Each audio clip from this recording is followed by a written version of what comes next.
देखो, मुक्तक काव्य किसे कहते हैं? मुक्तक काव्य किसे कहते हैं? कक्षा 10वीं हिंदी का इंपॉर्टेंट क्वेश्चन है। मुक्तक काव्य किसे कहते हैं? मुक्तक काव्य के कितने प्रकार होते हैं? 2 प्रकार, पाठ मुक्तक और गेय मुक्तक। तो पाठ मुक्तक की परिभाषा और गेय मुक्तक की परिभाषा। मुक्तक काव्य, मुक्तक मतलब मुक्त है, आगे पीछे किसी से बंधा हुआ नहीं है ना, पूर्व पर संबंध नहीं है। प्रबंध काव्य मतलब जो बंधा होता है, जो मैंने पढ़ा चुका था, है ना।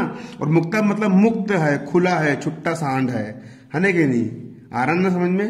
है ना, मुक्त है, समझ में आ रहा है ना। और पाठ मुक्तक और गेय मुक्तक क्या होता है? देखो, मुक्तक काव्य, इसमें प्रत्येक छंद, मुक्तक काव्य में क्या होता है? प्रत्येक छंद मतलब हर एक छंद स्वतंत्र होता है। किसमें? मुक्तक काव्य में हर एक छंद, प्रत्येक छंद कैसा होता है? स्वतंत्र होता है, खुला होता है ना। इसमें मुक्तक में कथा सूत्र का बंधन नहीं होता, कथा गीता नहीं होती कि इसके बाद ये हुआ, उसके बाद ये हुआ, उसके बाद ये हुआ। एक तो काव्य रहेगा 2 लाइन का, ऐसी वाणी बोलिए मन का आपा खोए, ऐसी वाणी बोलिए मन का आपा खोए, ओरन को चंचल करे आपा ही चंचल होए, मतलब मीठी बाणी में बोलो।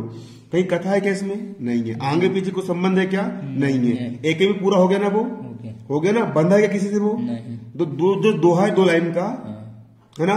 बड़ा हुआ तो क्या हुआ, जैसे पेड़ खजूर, पंथी को छाया नहीं, फल लागे अति दूर। ये कहीं बंधा है क्या?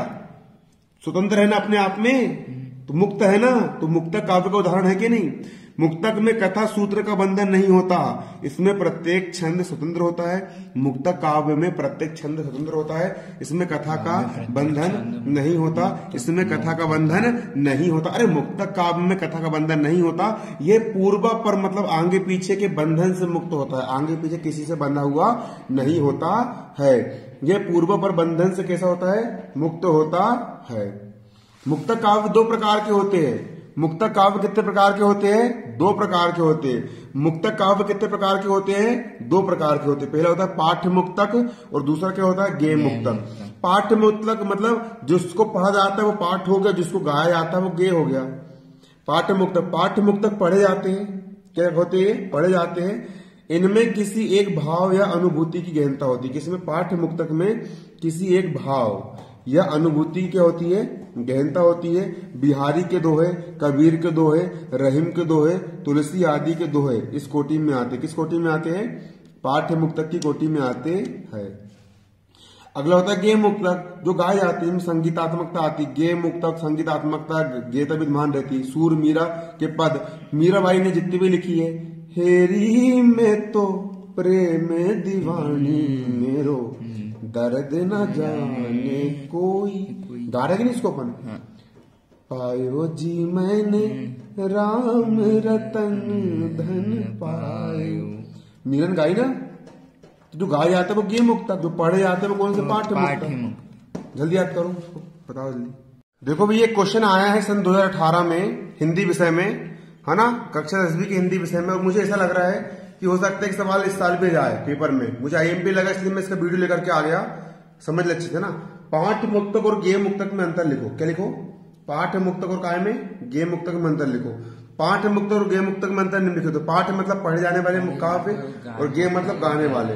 तो पाठ्य मुक्तक और गेय मुक्तक, पहला पाठ्य मुक्तक क्या होते हैं? पढ़े जाते हैं। और गेय मुक्तक गाए जाते हैं। पाठ्य मुक्तक पढ़े जाते हैं और गेय मुक्तक क्या होते हैं? गाए जाते हैं। पाठ्य मुक्तक में क्या होता है? अनुभूति की गहनता कम होती है। तो पढ़ रहा है इसको अपन, तो पढ़ने वाले में उतना अनुभूति नहीं होती। और ये जो जिसको गाया जाता है उसको अधिक अनुभूति होती है ना कि नहीं? अनुभूति अधिक होती है मतलब कि अच्छा, मन को अच्छा लगता है ना। अधिक अनुभूति की अधिक गहनता होती है। अगला क्या तुम्हारा? ये इसमें लय तुक आदि का ध्यान नहीं रखते। अब पढ़ना तो है, कौन रखेगा लय तुक आदि का ध्यान? लेकिन जिसको गाना होता है उसको लय तुक छंद आदि का ध्यान रखना पड़ता है, तभी तो गा पाएंगे अपन उसको।